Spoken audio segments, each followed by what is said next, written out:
Good morning. Welcome to the Celtic Way Morning Briefing Live.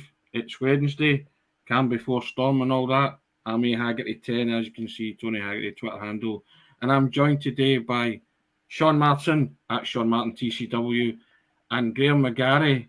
And if you've noticed, guys, Graeme McGarry's in the comfort of his hotel room, but he's in Bodo and he'll be freezing at some point. Graeme, you were just talking off camera there. How is it? It's cold, mate. It's really cold. It's really cold. I'm just looking there. It's actually -4 just now, it says. But as I was saying off camera, the wind chill is unbelievable. We got out the airport about midnight last night, and it just hit you like a ton of bricks. Doors, So it's going to be interesting conditions for the Celtic players tomorrow. I'll tell you that. And you're actually you're in the town of Bodo, aren't you? You say you can see the stadium from your hotel room, yeah? Yeah, so the stadium's about a 5-minute walk for the centre of town, where we're staying. It's a lovely wee town, as I said, it's very small, the ground's quite compact as well, but the conditions are just a little bit on the kind of chilly side, let's just say. And I believe Celtic were going to train in Bodo, but they trained in Glasgow, is that right? And then they're flying over today at some point, am I right in that assumption? Yeah, so they'll do the press from Glasgow today, and then they'll fly over and join us. But I wouldn't expect to want to train out here. I've got to say, like the least time spent outside here as possible. But what I would say is, like, I hope it's not a bad sign, because that's what Roma did before they came here as well. They trained at home and then flew over on the day before the game. So hopefully that's not a bad omen. Sean, now you were talking to me off camera and said you were perishing at the cup final, and you had all sorts of jackets and body warmers and Under Armour. So I would imagine Bodo would be the last place you'd want to be right now, young man. Me going to Bodo would be a suicide mission. That would not work out well. Yes. I went to Seville. It was like 25 degrees. That was worse for me with my red hair. So I'm in my element here. It's not often you can say you've covered a football match in the Arctic Circle, Graeme. No, tick. It's one of those ones that you'll look back in later life and say, I was cold there, but what an experience. Good or bad. If I survive it. Now, gentlemen, Celtic are 3-1 down from the first leg. Sean, your thoughts? Can they turn it around? Can they? Aye. I think they definitely can. Callum McGregor mentioned that. I think he was talking to you, Graeme, actually, when he said that they've shown enough to themselves as much as to the outside world that they can score enough and create enough to overturn that, and I agree with him. I think they can. That performance on Thursday, it was very un-Celtic, but as I said to you, Tony, the other day on Monday, when you asked my thoughts on it, the credit goes to Bodo Glimt for it as well. I think they had Celtic's number. I think Ange will be very much want to make a point that they don't have their number in general. That there is, what McGregor says, enough about them to actually overturn it. Now, it's not going to be easy, because despite the fact that they've just beat Celtic 3-1 at Parkhead, which is an achievement in itself, they've not lost on that ground that Graeme can see from his window since July. And I know they've only just they've not even restarted their league yet, but that was still the second half of their league campaign plus European ties, and not once were they beaten. Graeme, was that an aberration of a Celtic performance last Thursday? Do you expect them to play much better? I expect Ange to have something up his sleeve, yeah, because I think he might not admit it, but I think, as Sean said, the credit's got to go to Bodo. I think Knutson basically had Celtic's number on the night. He flooded the kind of wide areas. He made Celtic play inside, and I actually think Ange made a mistake playing the two number 10s. I think O'Reilly and Rogic, that just didn't work for me. I think you maybe get away with that in domestic games, maybe. But Bodo are a good team. They move the ball well. They're so well drilled, and they've got some good players, and just didn't get away with it. So I expect that he won't do that over here. I think he'll go with a wee bit more of a kind of solid midfield. I definitely think Celtic can do it, but I just think Ange maybe is going to have to come up with something, because I think Knutson's tactics were absolutely spot on the other day. You said there, Graeme, a solid midfield. Then what would your midfield be to put you right on the spot in the cold? I'd be tempted to bring Beaton in, I've got to say, and maybe release McGregor further forward, and go with those two, and maybe Rogic in there as well, because Celtic have to score goals, but you've got to have a platform to do that, and it's so important that Celtic get the first goal in this game. I think if Bodo score first, you're right up against it. So I think first and foremost, I know it's against everything that Ange probably believes in, but I think he's got to just have a more solid kind of base and give Celtic a platform to go on and cause Bodo some problems. But I definitely don't think he can go with the two number 10s again, because I think Celtic were overrunning the midfield last week. Yeah. Sean, there's a school of thought that a lot of Celtic supporters maybe not value this competition. My school of thought is that it's European competition and it's still highly prestigious if you go all the way and you win it. And just taking it seriously. Bodo came and, as you say, got Celtic's number last Thursday. Do you see Celtic taking it seriously and wanting to get through and hoping to get through? I think he wants to win it. I mean, know my thoughts on it. I think you should want to win it as well. I don't see any reason that you go in, especially having strengthened in the manner that Celtic did in January. I don't see any reason not to get into every single competition thinking you can win it when you're Celtic at this stage. Now, obviously, it is the third kind of tier European competition. It's not the European competition that Ange, all the fans, all the players really want to be in, but it is the hand they've been dealt just now. And in my opinion, they should go and try and win it. Now, is that to say that there isn't a hierarchy of ambitions? The league at the top of that? No, that's true. And I do see where people come from when they say, oh, well, if it was to be that or this or that, then the Europa Conference League wouldn't be the priority. But for me, they're all the priority until they can no longer be a priority. And in that respect, I think he's want to win it. He's mentioned more than once he wants to make statements in Europe. And being the first, despite the fact, as I say, it is a third tier competition, being the first team to win it would be something I think he would love. Now, Graeme, we spoke on Monday, myself and Sean, after Georgios Giacomakis' wonderful hat-trick, and then he goes into the press room and he gives it wahoo. I just wanted to garner your own thoughts on that. Are you a lover of players saying these kind of things? Should they keep their counsel, or was he just telling the truth, or was he just on a high after his first treble for Celtic? Obviously, I'm going to say I love it. From their point of view, it was fantastic. I'm not sure Ange would agree with it, but no, it was great. And the thing about it was he was just so confident in what he was saying, and it was measured as well. He wasn't saying it out of a kind of, I've just scored a hat-trick, he's on an adrenaline high or anything like that. I think this is genuinely what he thinks. He thinks Celtic are a better team than Rangers all over the pitch, and he thinks that Celtic can go on and win the league. What I would say is it's probably indicative of the kind of mentality that Ange just put into them. And as Sean said, it's about trying to win all the competitions that they're in and believing that they can win all the competitions that they're in. And I think that was just him expressing that sort of belief. I didn't see, I know there's been a big stooshy about it, but I didn't really see there was that much wrong with his comments. There's not player wants to win league, it's not exactly a revelation, but it's I think it's nice for the Celtic fans to see it. They were just not used to players coming out and saying it. But he's admitted it. He knew the Rangers score. He knew that was drop points for them. It gave them extra motivation, and he thinks that from there Celtic can go on and win the league. And I think it's refreshing to hear players coming out and saying that. But for us, obviously, it was manna from heaven.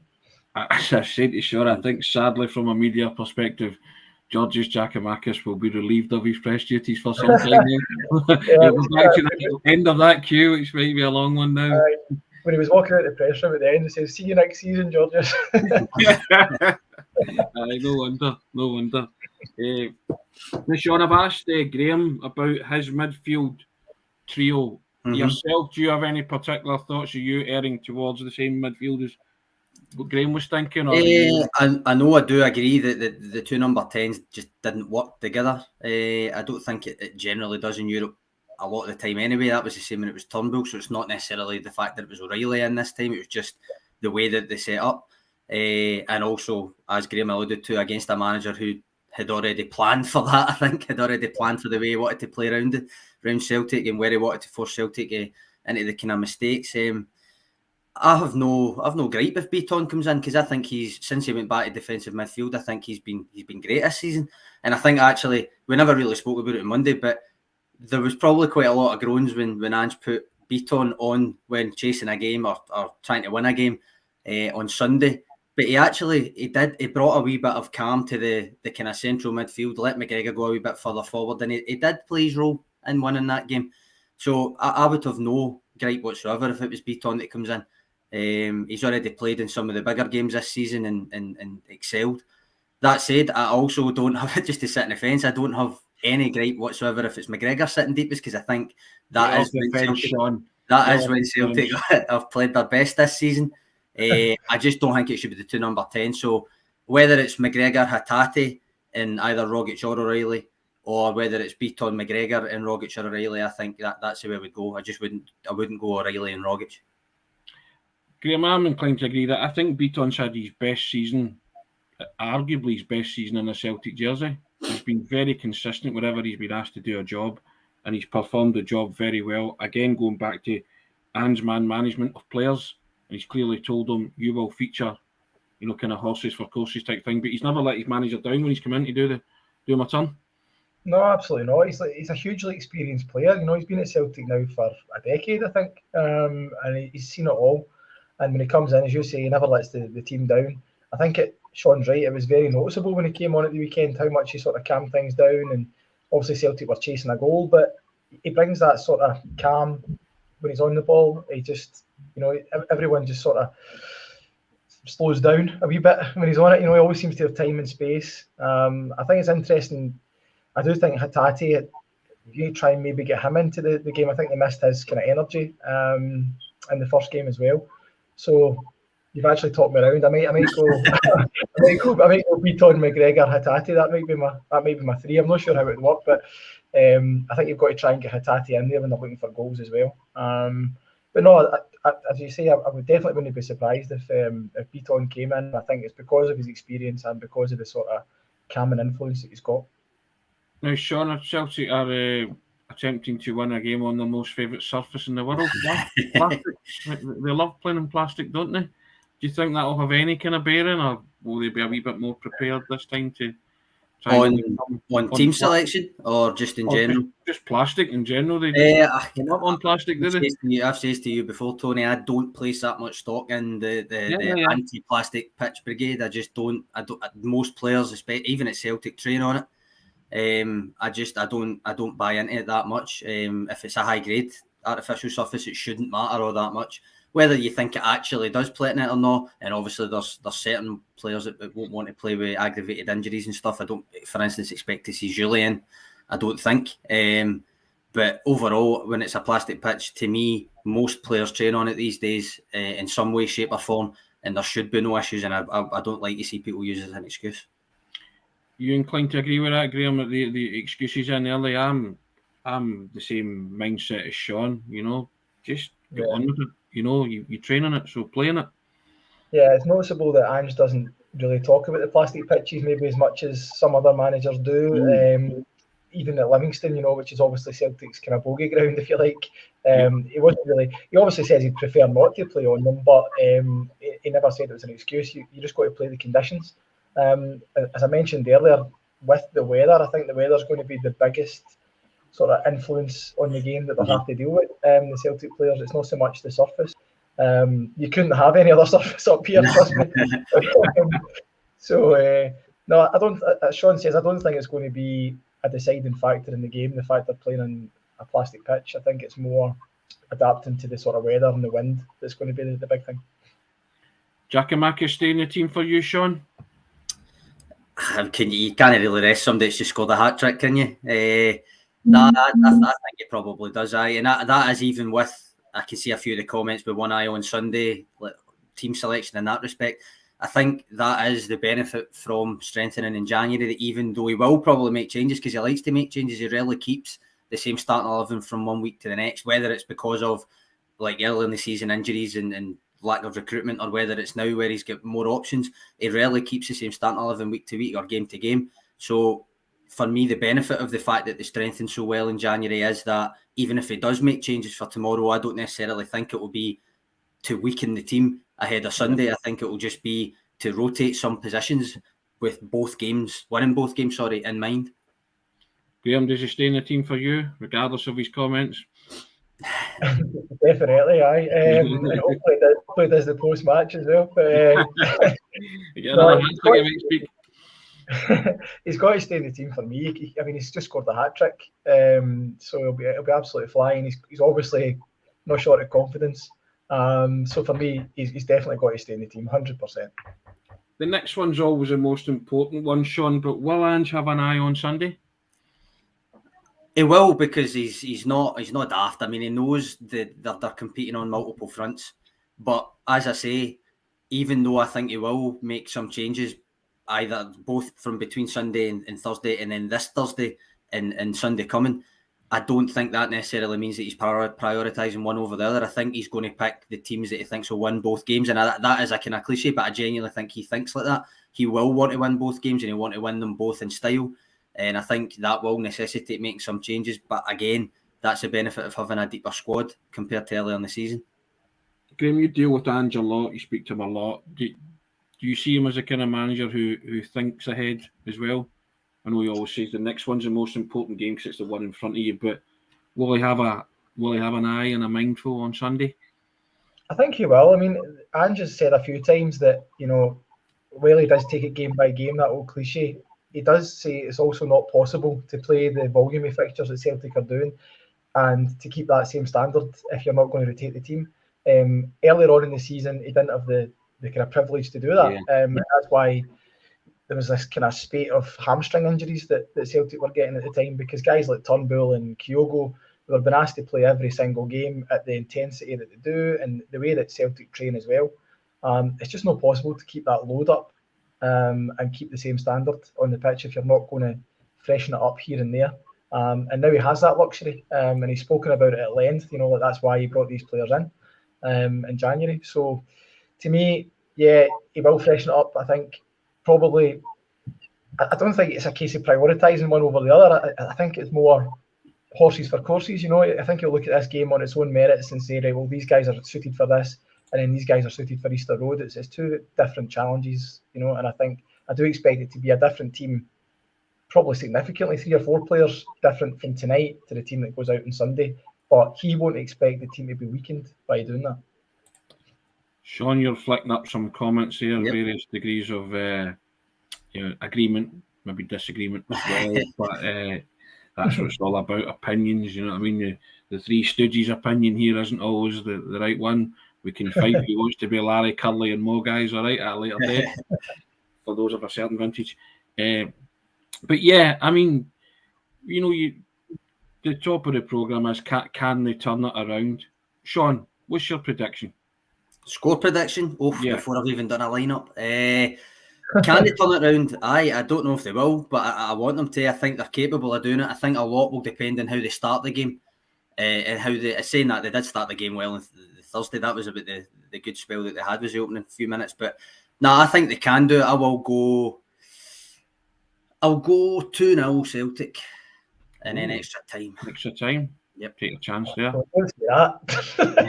Annoy Graeme and all the press for that means longer in a freezing stadium for Graeme and the boys. Graeme, your thoughts? What's your own prediction? The fear in your eyes keeps you away. That was brilliant. 90 minutes, I don't really care. No, I'm like I think it's going to be tough. I do think it's going to be tough. You look at the record they've got here, Bodo, Glimt. You look at some of the results they've pulled off. You look at the first leg, how organised they were. I think it's a big ask for Celtic this. I think it's their 14th European tie this season as well. I just think it's maybe a wee bridge too far. I hope I'm wrong, but I expect a spirited showing. I think, Celtic have been really good in their travels in Europe this year in terms of goal scoring threat. The big question is going to be, obviously, if they can avoid losing goals at the back, which unfortunately has also been a habit in European competition this year. So, listen, I think it's doable. I do think it's doable, but I think it's going to be a massive ask. I actually think they might just fall a wee bit short, sorry to say. I think it might be maybe 1-1 or 2-1 to Celtic. Sean, you did a piece on the set piece and goals concession on the Celtic way this morning. Stats, bombing, depth charts, everything, it's all in there. And you're saying that they need to try and turn that Achilles heel into a marginal gain. Do you see that affecting Celtic on Thursday night? I think there's always a potential. There's always a potential that it affects Celtic, because that's why the piece was even born. But it was obviously I was looking more at the league. But regardless, I mean, it's happened in Europe as well. It happened in the League Cup final too. It is a persistent issue. My point in that, the main takeaway I took from it, because I looked both at attacking set pieces and defending set pieces. I think Joe Hart has to be more commanding. I know I've made the point on here to you more than once, Tony, that he doesn't come for crosses all that often. So therefore his defenders should not expect him to and deal with that as it comes. But I still think there should be an onus on him to do it when it becomes an option, that kind of thing. There's also the kind of the aggression or lack of aggression that Celtic defenders sometimes attack cross balls with. Not just set pieces, but primarily that's what I was focusing on. In the other box as well, I don't think that there seems to be much in the way of kind of set piece routines when Celtic go to attack set pieces. I think they've scored a fair amount from set pieces, but when I was looking at literally every clip of set pieces that they've scored this season, there was only really the Rogic one against Motherwell where I could say it was a definite routine. That's something that they've worked on, as opposed to either taking a quick short corner and then having to work it in and hoping, or lumping it in. And then I think the only one where it was a traditional kind of finish was Carter Vickers volleying it in against Hibs. The rest I would say was it was rebounds, and it was the kind of chaos of a set piece that they happened to take advantage of and score, which is fine. They all count. But I do think that that's something they could also improve on, as much as I'm saying the defending set pieces is also something. Agree with that. Now we shall reconvene tomorrow. We'll see if Graeme's still alive from the cold in the Arctic Circle, and we'll be praying that it's a quick 90 minutes, Graeme, and hopefully the result goes Celtic way. But we'll see you tomorrow, and you can let us know how it's going. But enjoy your day. Stay warm, my friend. All right. Best. Thank you, mate. Thanks for your contribution, Sean. Thanks for your contribution, Graeme. Really enjoyed that. Thanks for the comments, guys. We'll do it all again tomorrow before the big game. All the best, Have a good day. Cheers, guys. Cheers.